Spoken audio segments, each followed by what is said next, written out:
Adolf Hitler's father was Alois Schicklgruber, the bastard child of Maria Schicklgruber, who changed his name to Hitler to hide the fact that he was an illegitimate child.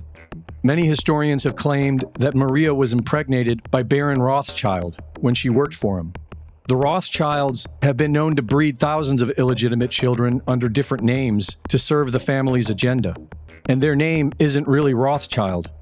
In the late 18th century, Mayor Amschel Bauer was the private banker for the black nobility through the House of Hesse and changed the family name just before expanding the family business. Rothschild means Red Shield, which was their company logo, a six-pointed star, which has become known as the Star of David.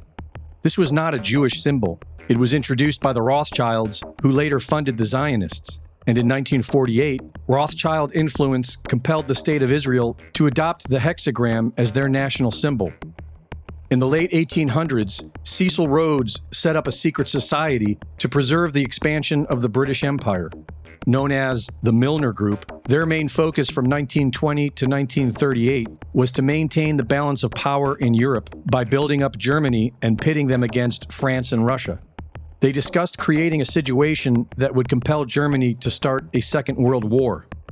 During this time, the reparations from the Treaty of Versailles led to hyperinflation in Germany.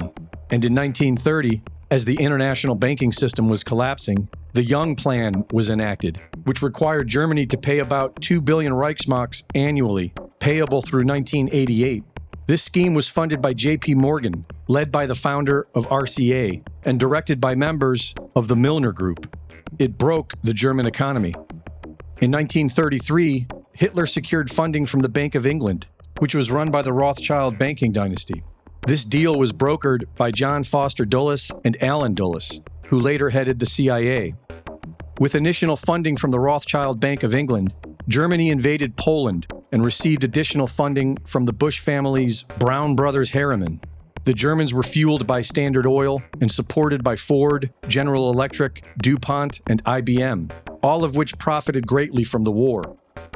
World War II accomplished the stated goals of the Milner Group. It made the banks and their cronies even richer, and it directly led to the creation of the United Nations and Israel.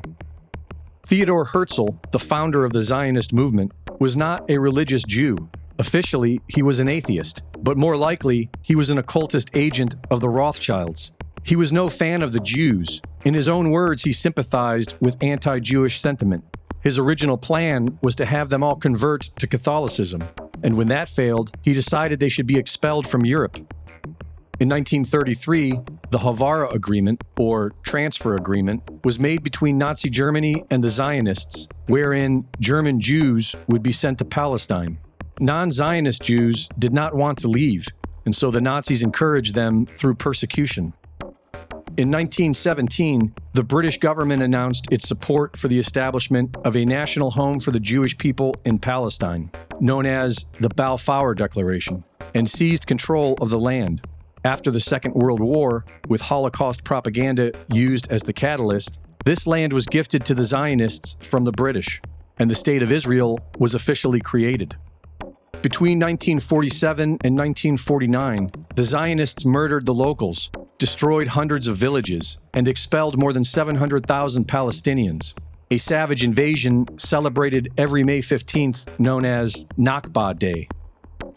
Before Zionism created the State of Israel, Jews did not have a common language or nationality, and they were not considered to be a race.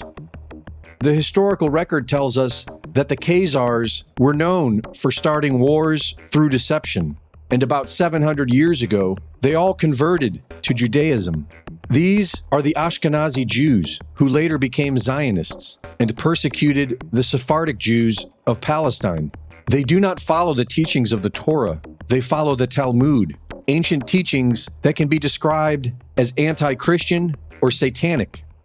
The motto of Israeli Mossad, by way of deception, thou shalt do war, really sums up the nature of Zionism, which includes evangelical Christians and certain sects of Islam.